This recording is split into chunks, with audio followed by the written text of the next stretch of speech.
Hi guys, welcome back to my channel news shorts Telugu 30. ఈరోజు news చూద్దాం. ప్రపంచంలోనే పొడవైన సముద్రపు వంతెన మరికొద్ది రోజుల్లో అందుబాటులోకి రానుంది. మహారాష్ట్రలోని ముంబై ట్రాన్స్ హార్బర్ లింక్ వంతెనను ఈ నెల 12న ప్రధాని మోదీ ప్రారంభించనున్నారు.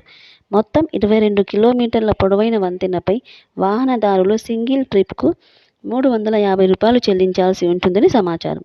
సముద్రంపై రోడ్డు ప్రయాణ అనుభూతి కోసం ముంబై ప్రజలు ఆసక్తిగా ఎదురుచూస్తున్నారు. నెక్స్ట్, తెలంగాణలో 10వ తరగతి వార్షిక పరీక్షల ఫీజు చెల్లింపు గడువును రాష్ట్ర ప్రభుత్వం పొడిగించింది.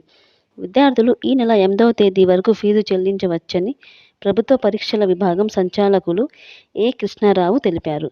పరీక్ష ఫీజు కట్టడానికి ఇదే చివరి అవకాశమని, విద్యార్థులు ఆయా స్కూళ్లలో ఫీజు చెల్లించవచ్చనని స్పష్టం చేశారు.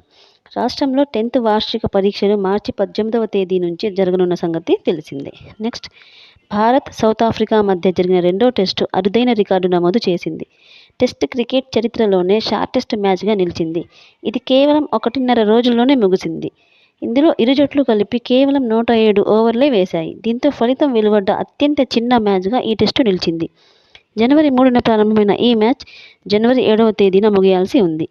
ఇలాంటి మరిన్ని న్యూస్ కోసం ఈ ఛానల్ను సబ్స్క్రైబ్ చేసుకోండి. Thanks for watching.